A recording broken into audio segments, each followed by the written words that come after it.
Can I have your attention, please? I don't have a gavel, so I won't. I appreciate the people that did tear themselves away from a Sunday afternoon to show up here. You've got almost as good attendance as the commission has. This is a information gathering session. It is not what we would call an official meeting of the Park Commission in which you take action. We are taking no action. We've been holding meetings on the stormwater revision for 2 years now. Unlike, I don't want to cast any aspersions, but other governmental bodies don't do this. The first time you know that a rule is proposed is when you see it in print. There's very little input from the public, and we chose not to go that route. We've talked to town supervisors, we've talked to the Chamber of Commerce, we've talked to business owners, we've talked to the state and private property owners, and we've offered the opportunity to anybody that's at all interested in this to contact us. Some of them have taken advantage of this opportunity, some of them chose not to. I had a comment that I thought was way off base that said these are a waste of time. I totally disagree. I think that any chance that we get an input from the people that are going to be affected by any regulation, that it's not a waste of time. Therefore, we're having this meeting. It's supposed to be an exchange of information. I appreciate that. If you do it in such a polite manner, and I guarantee you that those of us who are here will listen.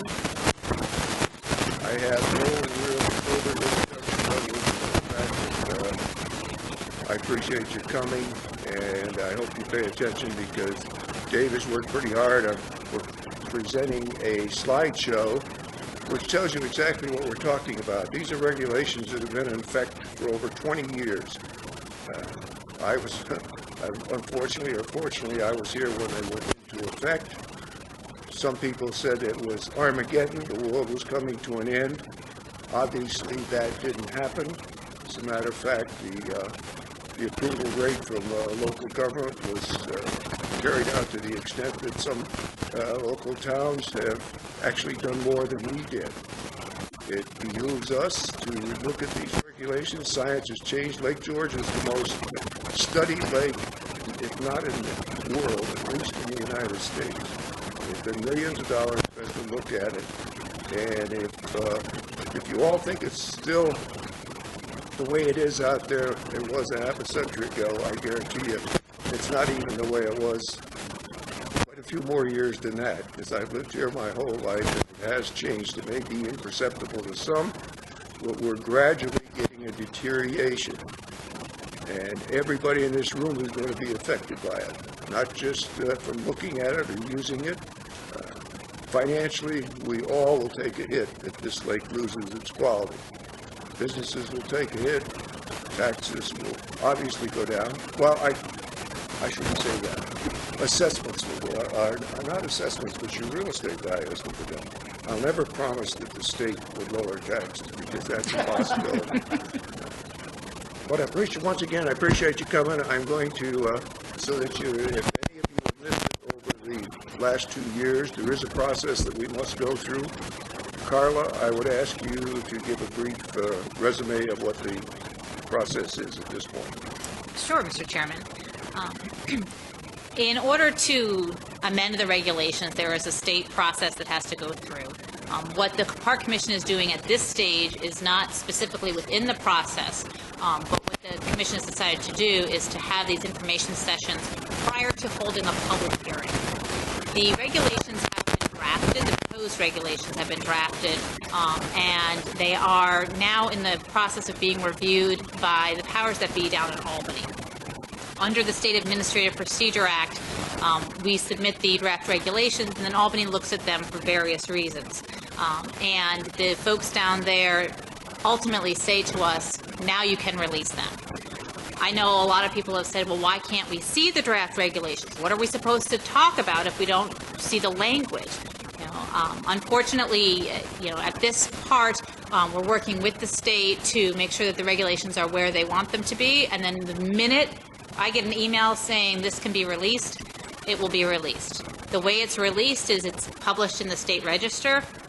I'm sure it will be on the Park Commission's website. You will then have 60 days to present written comments, public comments, any comments on the actual language of the proposed regulations. After 60 days, the Park Commission will hold its official public hearing, at which point the Commission will take testimony with respect to what you as the public like, dislike, want to add, want to take away from the regulations. After that, the Commission goes through and works again with Albany, with DEC, with the APA, both agencies which have to approve the regulations, to move forward to see if the regulations incorporate all of the comments. The Commission does final seeker review. They've already been declared lead agency. They would do a seeker determination and ultimately adopt the regulations. At this stage, the goal is hopefully that we'll get something, within the next few weeks from Albany so we can publish the actual language. Unfortunately, we're looking into the fall for our public hearing, which is one of the reasons that the Commission decided to have this in the summer to let folks that come here in the summer that enjoy the lake and don't come in here to enjoy the frozen lake give your responses. How does that work? That works for me. Okay. Thank you very much, Carla.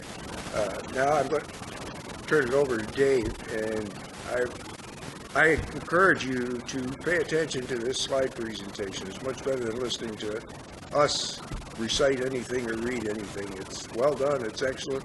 It outlines the exact 5 areas that we found within these 2 decades old regulations that we thought needed improvement.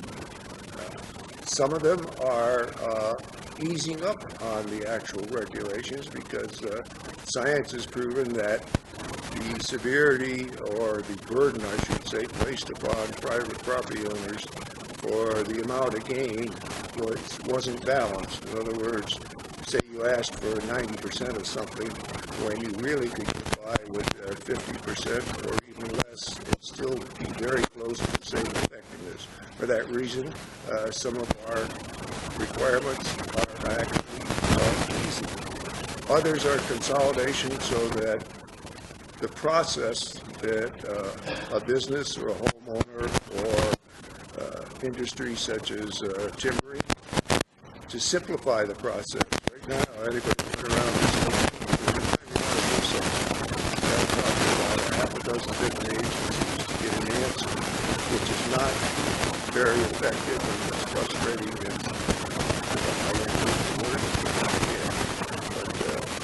we hope that in some of these areas we can simplify this process, and that's another step that's in there.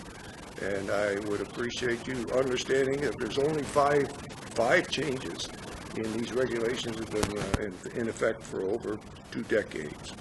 And with that, I'm going to shut up and let Dave bring you up to date. Thanks.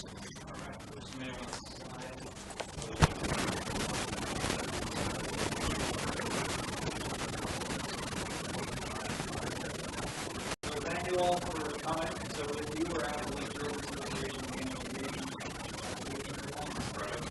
for the fact that earlier you can hear the same thing about that. It's also on our website. So please take a look. So we're going to talk about stormwater, what we want to do, and what the background is. This right here, you may know, Lake George, this is the English Road to Delta. We've been going for a little bit of time. This is kind of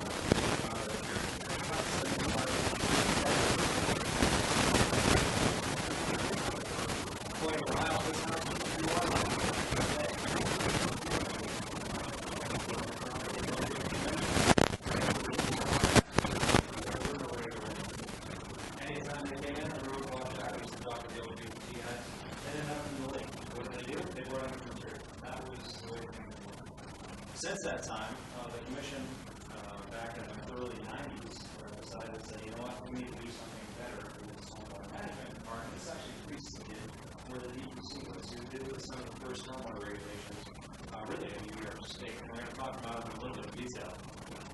So that's what you can see on the surface. That's what a lot of people see about the solar.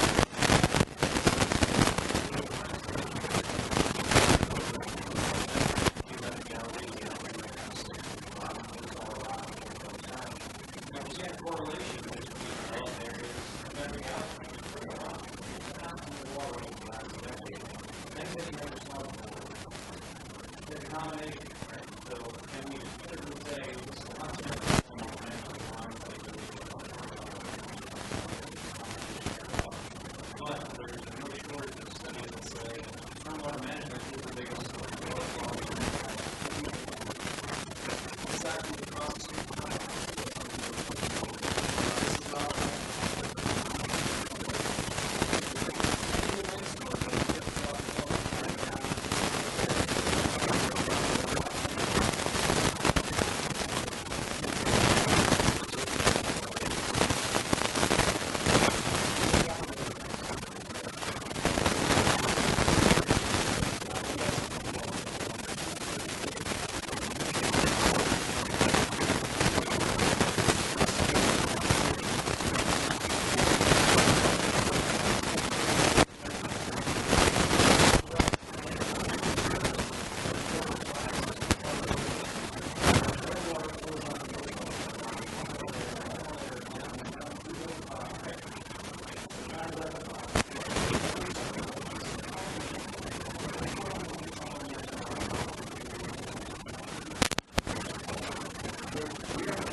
Some of you folks might have heard about the other initiative, the harmful housing initiative. So Governor 12 said we need to start to address that. We're having around New York City. It's really happening all across. We're prepared to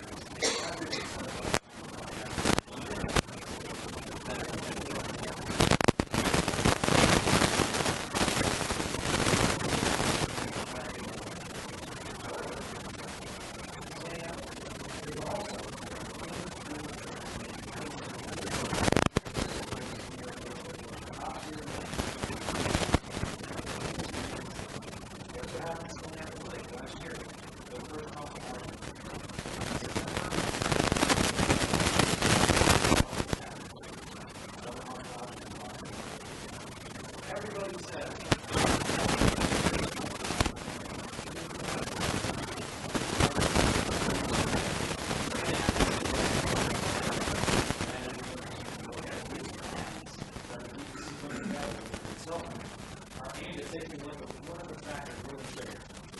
So how those triggers come back to regulate unfiltered stormwater runoff into our waters. Again, other factors, the lake is warming, the lake is 3.7 degrees warmer than it was 30 years ago, which is pretty significant.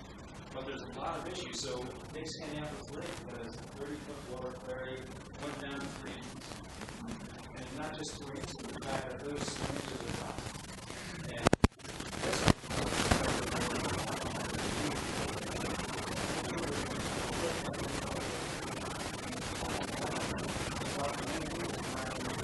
this general area,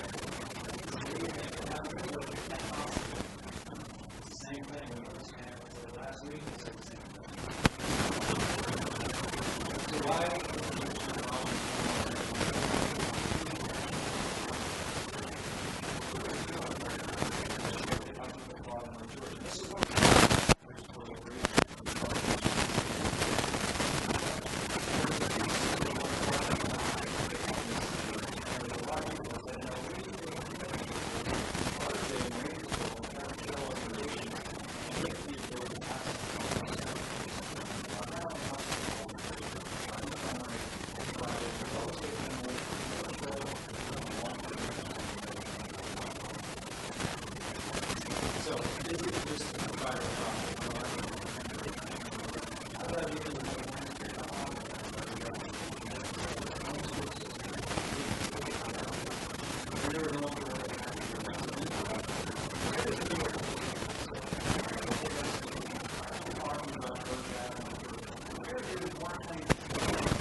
Because at the end of the day, if it's a collection resource, let's take a look at what's insurance.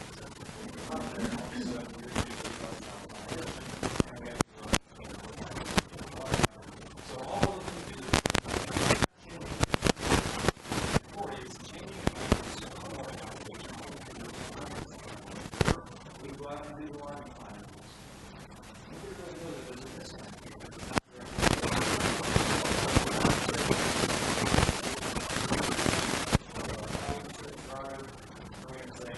How are we this is it. There's one page. This is one of every line. These are the road control lines that are fine. But let's say something that says why this is how it's set. They say this makes sense. Or we recommend you doing this. All they go to send and I can go to your own shit. Always the plan. This is what we're looking at.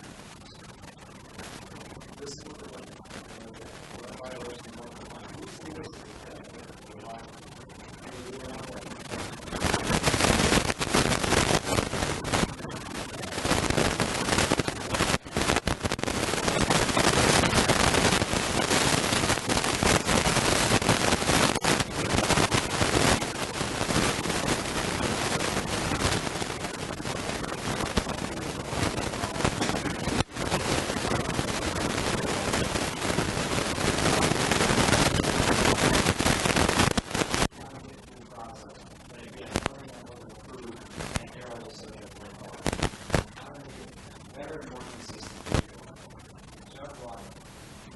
Number two, retrofit. This is one of the bigger things that we're trying to do.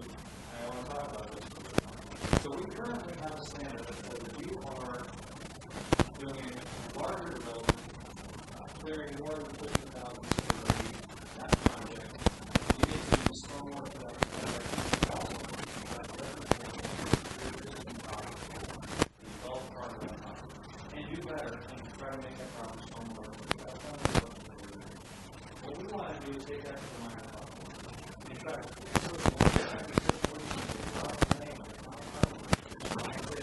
you're going to be taking this. Let's say this is John's house. We're going to outside put on your own. Okay, let's say you're still going to 5,000 square feet. By our current stormwater code, you can actually manage stormwater from this at 1.5 pounds per square foot. That is what we're actually doing is we're also asking for this stormwater.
how does this work for you? I said, well, we think we do okay with the local landowner, but where we really want to work out. Because we got to work out very much complicated, but this is the law. We break the law.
That's the synopsis, and what I think the chairman would want to do is have any questions, not going to dialogue. So this is the public hearing, you come up and say your piece, you write it down, and we'll provide your own comments.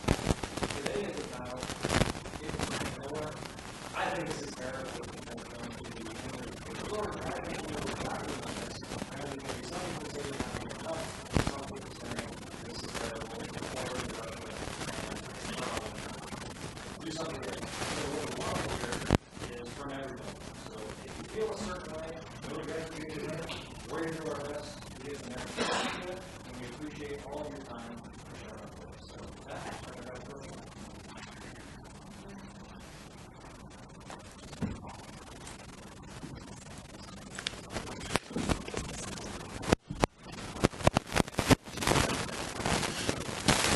Thank you, Dave. As Dave mentioned, this meeting is not required by law. If we went strictly according to the law, at this point, we have the final product. Therefore, I think this is, I don't think this is a waste of time. I'm repeating myself, but opportunity. If you have comments to make or questions, I would appreciate it, and it might be more constructive if you limit them to 5 areas, the only areas that we change and that will help us, and it will help people in the audience. And if you have a question concerning the ability to understand any of these changes that are proposed, this is the time to ask them. Straightforward. Or in some cases they're easier, and that's what it is. In some cases they might be a little bit more restrictive. We've gone overboard as far as that's one of the first requirements when staff proposes that we look at these regulations. Said, look, fine, but that's possible for the private property owner. As I mentioned before, it's sometimes a nightmare within the Lake George Basin to do anything with your property. And there should be no requirement for a simple project to go through an expensive engineer, attorney, or anything. There's a process in place for the small property owner to come and say, look, this is what I need to do. And if the proposal agrees with you can't do any more than what you're proposing, then that's a reasonable assumption. We've given staff the right to grant you, without going through a formal commission, the right to do this, but you get busy with what you're trying to do. I think it's a very user-friendly proposal. And with that said, if you have comments or questions concerning the 5 items that we just talked about, I would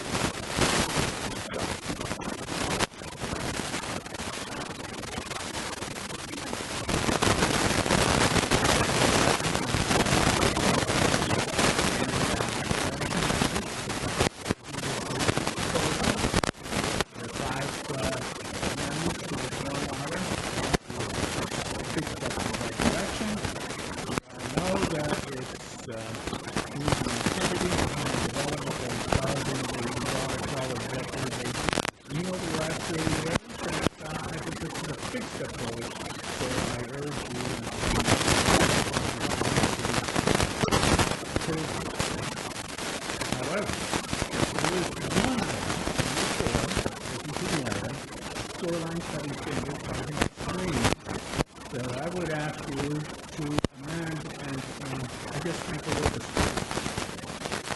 So I have an article here titled Science Behind the Need for Riparian Buffer Protection. They go and I think that you probably are aware of it. I'm not sure if the public is, but extensive scientific research has told us that vegetated strips of land along the waterways provide water quality and other environmental and economic benefits. And we kind of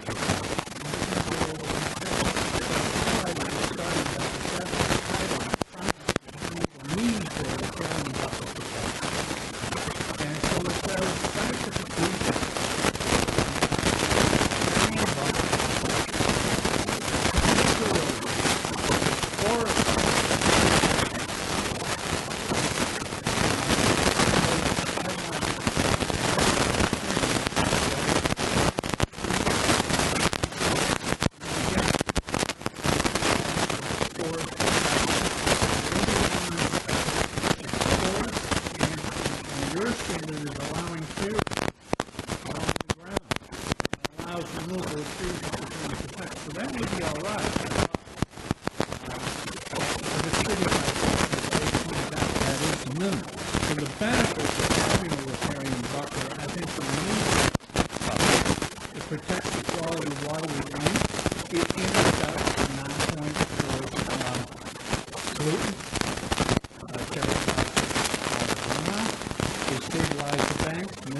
erosion, stream delta, they prevent sedimentation of waterways, they decrease the frequency and the intensity of flooding and low stream flows, they provide shading, and this reduces the swings in stream temperatures and prevents elevated temperatures harmful to aquatic life.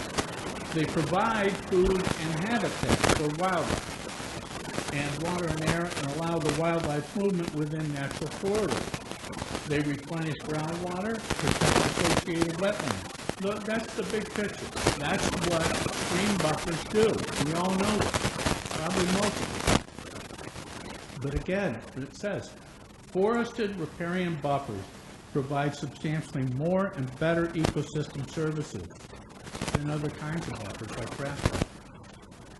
So buffers function to reduce erosion, filter sediment, filter pollution, provide shade to moderate water temperature, provide habitat, and help store and reduce flooding. So the buffers are important. So they do reduce the amount of sediment, they do reduce erosion, they do filter pollutants. Multiple studies have shown that buffers are effective in removing pollutants from the stormwater that flows through them. Forested streams, again, forested streams, were far more efficient at removing key pollutants from water than non-forested streams. So it's important to keep the trees, to keep the natural forest, to keep the natural buffer. That includes the high and the low, as much as possible if you're going to reduce the pollutants going into the streams to the lake. So, the canopy, and having a canopy as part of your buffer is important because that helps moderate stream temperatures. And if you upset stream temperatures,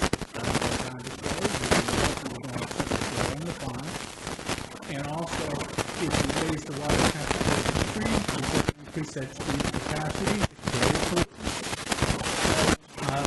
So you need that canopy. So we have it on, and again, 4 okay. I'm going to drop this study off and keep it for the record, okay? But water quality. This is, if you have a buffer between 49 and 164 feet, that's the best way to maintain your water quality. Again, this is a minimum of 49 feet. Pesticides. Eradicate pesticides from getting into the streams that get into the lakes. 49 feet is the minimum. Biocontaminants, 30 feet or more. Okay, so I know you're suggesting 35, but anytime you take a look at litter and debris, it's 50 feet to 100 feet. Temperature. Every time you look at a criteria, what you're proposing is the absolute minimum. So, I said, well, do I ask them for 150? Because the study does suggest that the wider the buffer, the more the protection. I don't think you'd go for 150. I know you wouldn't. So how about I don't think you'd go for 100. 75. I don't think you're going to go for 75 either. How about 50 instead of 35? All right, 50 feet of stream buffer will better protect the stream, will better help the lake. So I ask you to consider that. Thank you. Thank you, John. Don? First, I thought we were just supposed to ask questions, but I guess I can talk for 5 minutes also. As far as commenting on what you just mentioned, the Waterkeeper did a study for the 2009 meeting here. The headwaters of English Brook and its tributaries run through undisturbed forest and considered to be pristine condition. However, as in any channel, there are a number of locations, even within these undisturbed areas, that evidence undercut banks and minor stream bank erosion. This is a natural process and merits no restorative consideration. As far as what our streams are on the 303D list for, is for silt and sediment. And as far as silt and sediment, the best thing for that, and it's in the studies that we're on your website until July when they were all taken off your website. 2 feet of grasses do a better job of filtering silt and sediment than 100 feet of trees.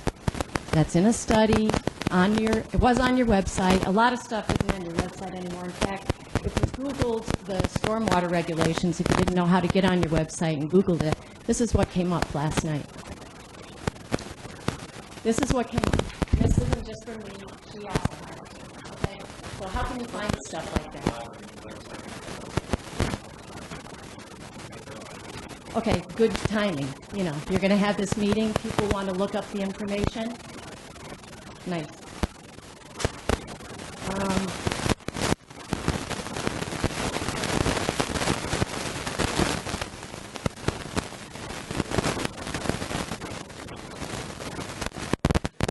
Okay, that'd be great. Keep in mind, on the record at the Ticonderoga workshop in July and tonight, you said that, or today, you said the same thing. The goal is still no net new discharge. Okay, that eliminates any idea of retrofit. Any idea. The whole goal is no net new. If your existing house, if you want to add a garage to your existing house, you handle the stormwater runoff from that new addition. No net new.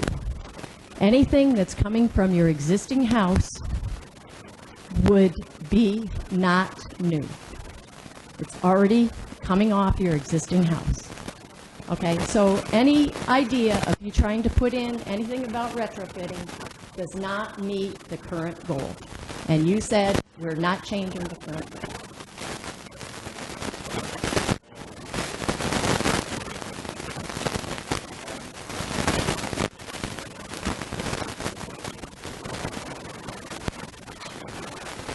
Under 43-0112, Stormwater Management and Streams Corridor Management, B. Stormwater management plans and their implementing stormwater control regulatory programs shall be designed to prevent any increase in stormwater runoff from any development in order to reduce flooding, siltation, and sediment erosion, and to prevent any increase in pollution caused by stormwater runoff from development, which would otherwise degrade the quality of water in Lake George and its tributaries, and render it unfit for human consumption, interfere with water-based recreation, or adversely affect aquatic life. C, in addition to pollution standards, the stormwater control regulatory program shall incorporate a standard which requires that the total annual volume of surface water runoff which flows from any specific site during the following development shall not exceed that which prevailed prior to development. The new PowerPoint's lovely. It's not the same one you had up there in July. In July, as far as the vegetation within 6 feet, underlined here, within 6 feet of any mean high water mark, no more than 30% of any, underlined, vegetation, underlined, may be removed. So you couldn't mow a lawn. Within 6 feet, only 30% of the lawn could be mowed. Underline any vegetation. I'm sorry. It's the water keeper.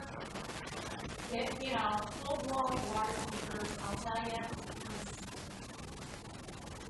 I have to spend my time with this enough.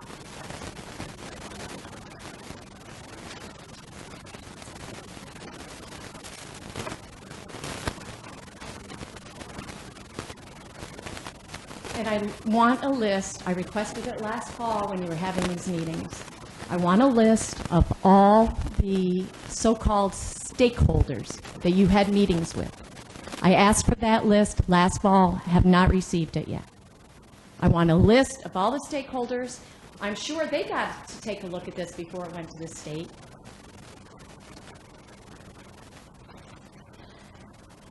The Lake George waterkeeper, Nowitzki, at a meeting about the state agents at a state agency in September 2013, stated the state should change its regulations to require low-impact development rather than just recommend it. To promote infiltration of water back into the ground, require shoreline buffers, maintain natural drainage patterns, and protect areas with steep slopes and wetlands. Homes and buildings that are grandfathered under existing laws should be retrofitted to meet these standards when any redevelopment is proposed, he said. Sound familiar? The waterkeeper of the Fund for Lake George appears to be on a quest to stop all lakeside, hillside, upland, roadside, well, pretty much all building in the Lake George Basin. The same person who lives in the town of Hague and applied for and received 2 variances on his property. I'm not ready to listen to personal attacks. I mean, I wish you would stick to the facts. Okay, these are just Okay. facts then. He received 2 variances on his property located on ledge across Route 9 from the lake. 2 variances for 2 septic systems on his small lot to serve 2 lots. As a stormwater control on his property located upland from Lake George, as an engineer, the waterkeeper confirmed that a swale would be sufficient to control the stormwater runoff from his property. If this is good enough for the waterkeeper engineer, whose property is located across from Route 9 from Lake George, it is good enough for the rest of us. The Fund for Lake George donated a boat to the Lake George Park Commission in 2008, just before your proposed stream corridor regulations of 2009 came out. What do I have to give you to ensure that my private property rights are protected and that our Constitution is followed?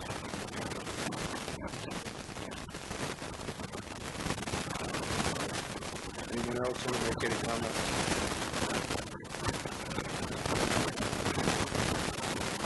Great.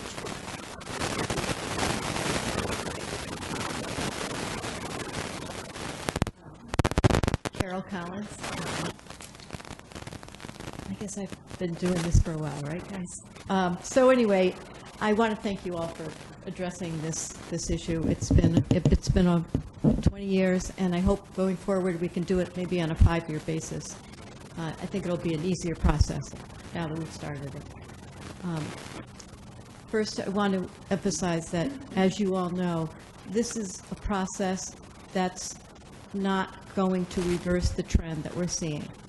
It will change the pitch of the curve, but it won't reverse the curve.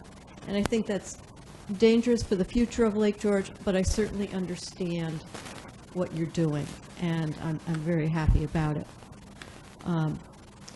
I would also like to say that we're at a very critical time in terms of hazardous algal blooms, and we have not measured a hazardous algal bloom in Lake George, and that we should be specific about that.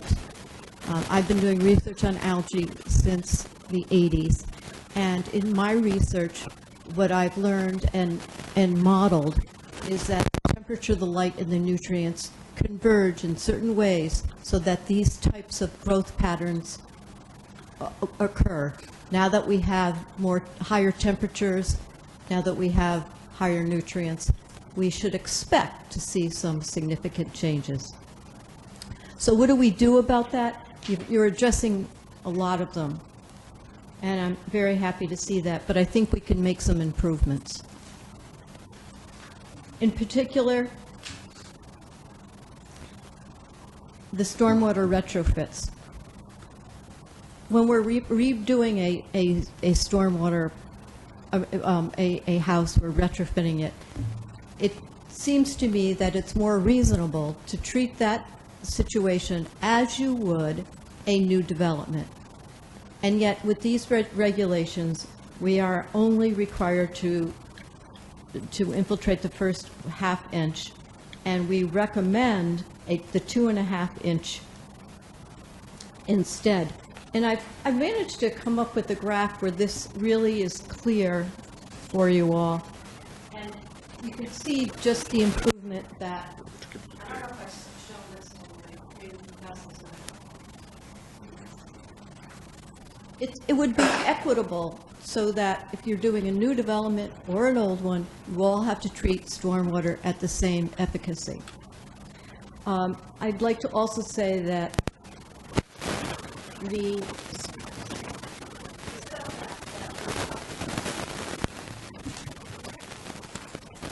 I have not found anything, and I've looked through probably, I don't know, 500 stream corridor studies. I have not seen anything that would suggest anything less than a 50-foot setback. And I actually have proof that 35 feet is not a safe way to treat the lake. We have 35 feet in areas like Bolton and Queensbury. And what we're seeing is impairment and delta formations in all of those regions. We know what happens with a 35-foot setback. We know it's not enough. We have an unbelievable watershed experiment right here on Lake George. So I think that's key and should be supported in all the work you have done. And Joe, I've had a chance to look at a couple of the data, the real studies that you do, and I've always done these, I've always looked at the actual data, not just the results, but how all these studies were done. I've done it for EPA and Corps of Engineers and all sorts of things in order to look at the models themselves. And if you really look at some of them, and one in particular was a summary that was up there for Kansas, and they were saying, yeah, in one part of the study, not the entire study, the summary fully suggested a 100-foot setback. But in one part, it did say a 35-foot may be adequate. Well, then if you went on and you actually talked to the people in the state of Kansas where these studies were done, or if you looked at what their results were for their lakes, 91% of their lakes are impaired, 91%. So what they're doing now in many of the counties in Kansas is they're using a 100-foot setback. So you really need to look at not only what a study that was done in Iowa or something like that. You have to look at what happened after that. Are they getting impaired lakes? Yeah. Now they're bringing in the 100-foot setbacks. So I am preparing a report on this. I know it's difficult to kind of go through all these things, but I will have that available to you, and probably meet with Joan Thurston.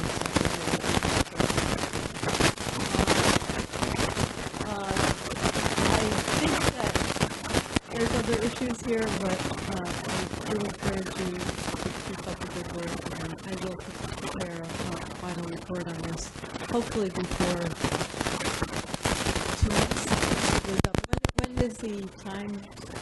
The 2-month time hasn't even started yet. Hasn't started yet. No. Okay, It, good. it won't start until the rules are actually published in the state register. Okay. And you'll know that as soon as the commission knows, the public will know. Okay, well, I think that I do feel that we need to tighten up the setbacks, sequentially demonstrated.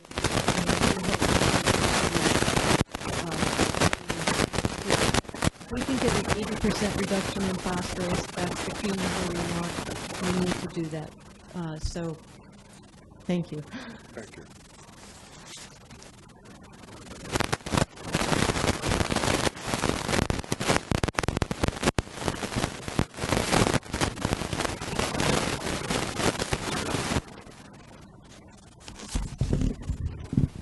Thank you, Chris Nowitzki, Lake George Waterkeeper. I guess you know where I live and a couple other things. I just want to thank the commission. I think, first of all, I give talks around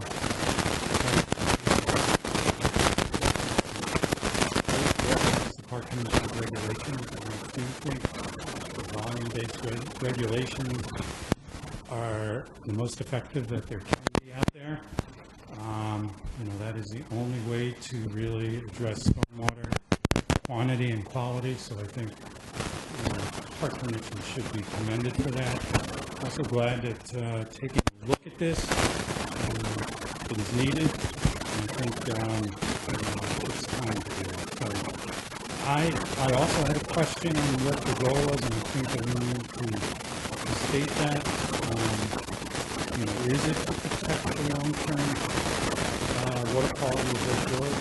I didn't misinterpret what the existing goal was, which was no new runoff. I think that is not the goal here in terms of the long-term protection.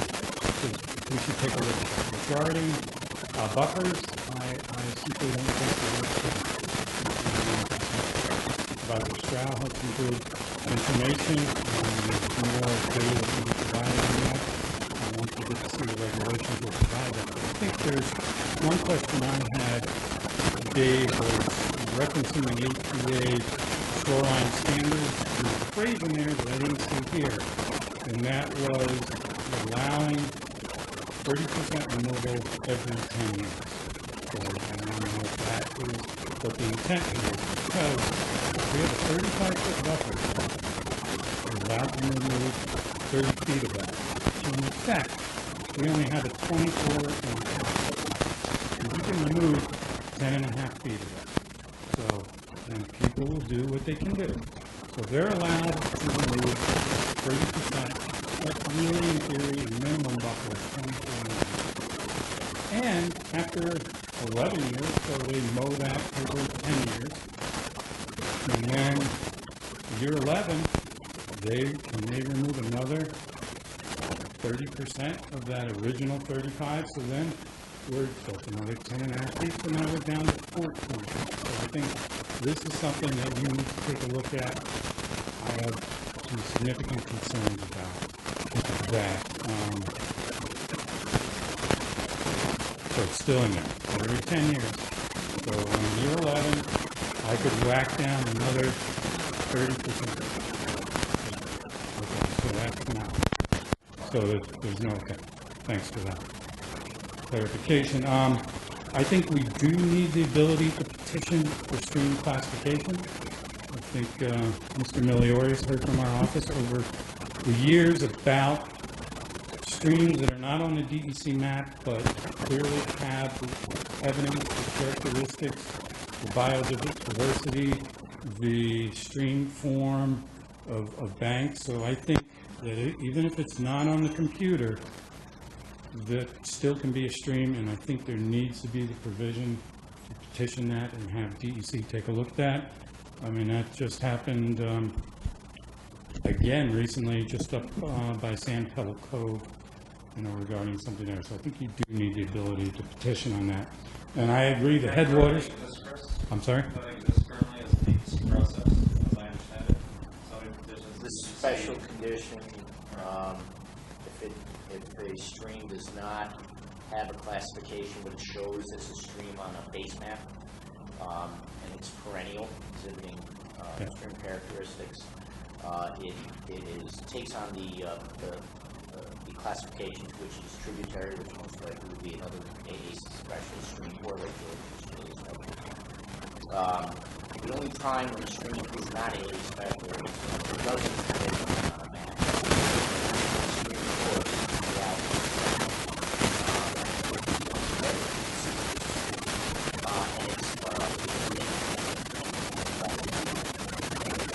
every other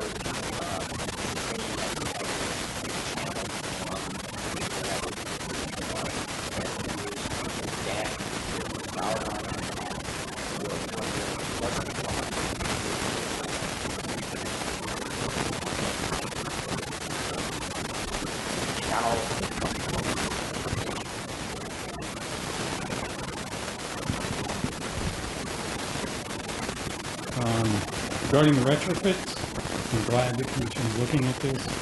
Very important, because if you just think about it, we don't have that provision in there. The water quality of Lake George will never get any better than it is right this second.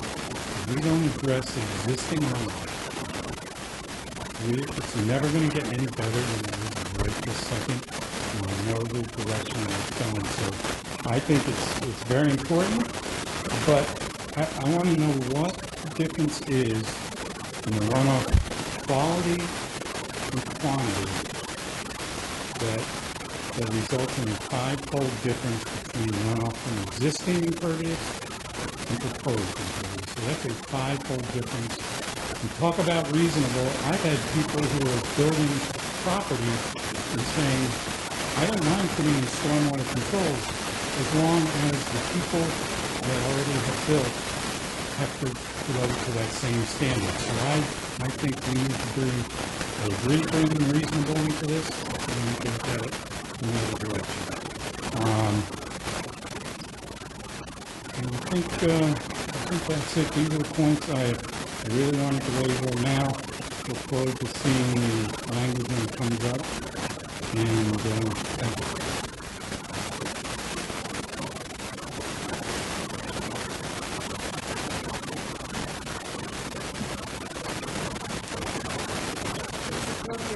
Lake George resident, and thank you for going forth with this effort. I know it's difficult.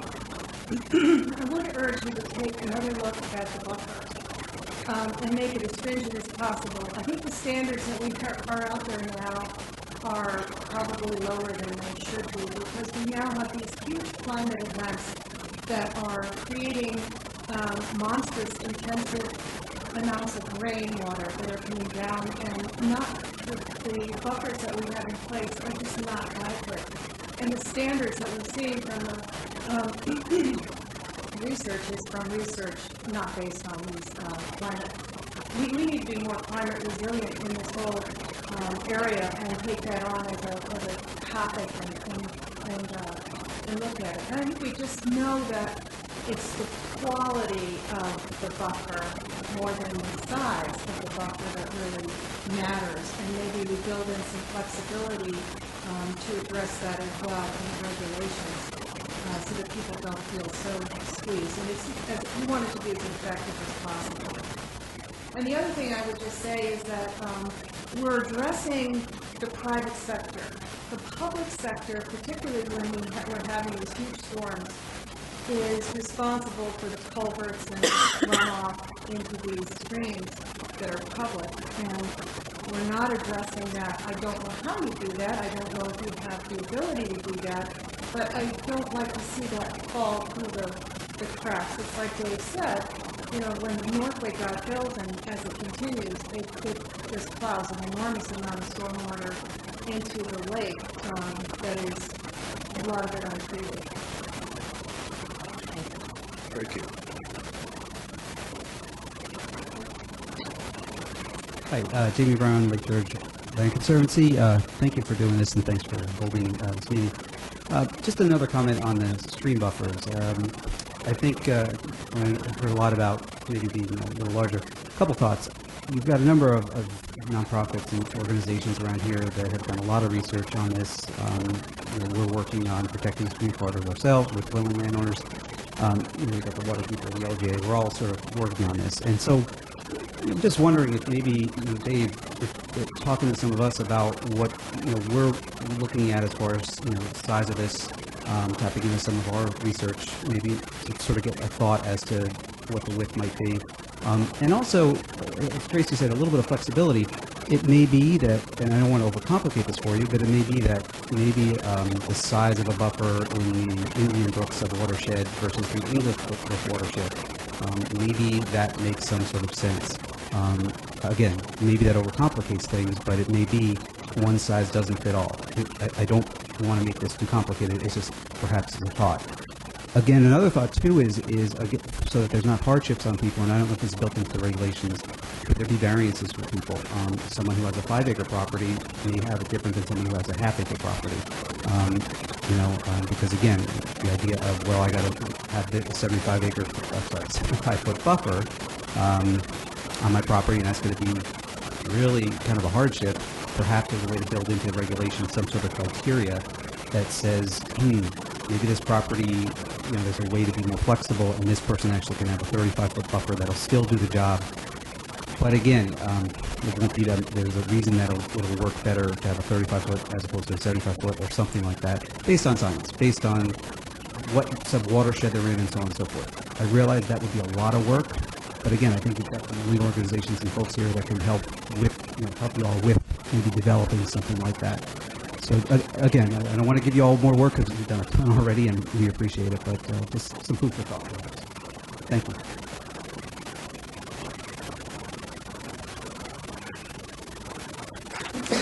Carney, I'm just a lowly taxpayer, so. But anyway, Dave touched on the problem we have over on Front Street, and he touched on it very well. It's been going on for years, and everything I've heard today, and I do understand it, deals with development. If you're going to develop, we can do this, and that. But nothing seems to be able to be done with Christmas retrofitting. We get hammered by runoff from Michelle. And I've been told by 3 supervisors, by Dave, by all the other people involved, that there's nothing they can do, although they make a lot of promises, not Dave. They make a lot of promises, but nothing ever gets done because it's private property and nobody is building anything up there. And if they don't build something or change their property, you don't seem to have any control over anything that goes on. Well, I can tell you this much, and Dave's seen this, I think Chris has seen it. You talk about streams. There's an artificial stream over on Michelle. It was created, God knows how long ago, Dave. Somebody decided they didn't want to handle their stormwater, and if you go up Michelle, 100 yards a lot, there is a pipe that is running down from French Mountain over to a little bit to the southeast, and the water comes through that pipe almost constantly. It gets culverted under Michelle. It goes through a ditch down to 9L, and then the state of New York decided at some point, well, we don't want to handle that, so we'll just dump it. And that's where the majority of our stormwater problem comes from. The people below that, we have done incredible amounts of work out of our own pocket to do what we can to mitigate the stormwater situation. But under very, very heavy events, and again, they've seen it, I think probably Chris has seen it, we get hammered from up there, and nobody seems to be able to do a doggone thing about it. Now that doggone pipe coming down from there, somebody created that. I don't know who, I don't know when, but it really functions like a stream. It really does. If there's nothing can be done because of the existing laws, like you have to have development before you can go in and make regulations. I'll take George's, for example. When they wanted to redo their parking lot, there was a lot of, I think Chris had some input over there. That helped a lot. I mean, that really did help a lot. All of the stuff they had to do took care of a lot of the stormwater that was coming off George's. So that was a great, but again, they only were able to go in there and do it because George's had to apply for permits to make some changes. Other than that, it just doesn't seem to be anything. We get a lot of, oh yeah, we're going to do this, and nothing ever changes over there. But I can tell you this much. and you can check on this, I don't know if you may have seen this, Dave, you may have seen this, I don't know. There is an entity on the shelf that actually contributes fecal material into that water. So that may not come under the purview of the park commission, but somebody in the health department, something, that's got to come under something. I mean, stormwater is one thing, but if you actually fecal material is being washed down with that stormwater under very heavy events because of lack of controls, I've got to believe somebody can do something about that, because that's a health issue. That's a health issue. Now, this is beyond your control, but I will say this, if everybody just can't believe the nonsense. Everybody's worried about $1 Million Beach and the occasional pop-up of E. coli. And there's a lot of discussion about where's it coming from. My God, folks, really? Next door is a totally unregulated stretch of beach where people are coming in with animals, washing diapers out in the water, and nobody seems to care. Gee, I wonder where E. coli is coming from. And you know what I'm talking about. I'm talking about the dog beach. That is the biggest oxymoron I've ever seen in my entire life. You're worried about, not you, the state of New York, worried about $1 Million Beach, and yet they let this go totally unregulated over there. Makes no sense. Thank you.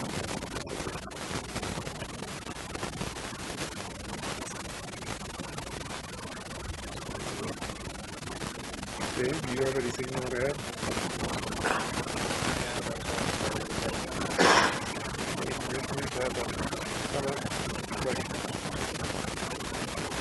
In that case, I thank you all for coming. I thank you for the input. Some of it may not have pertained to this, but it pertains to quality of Lake George. I appreciate that. Thank you very much.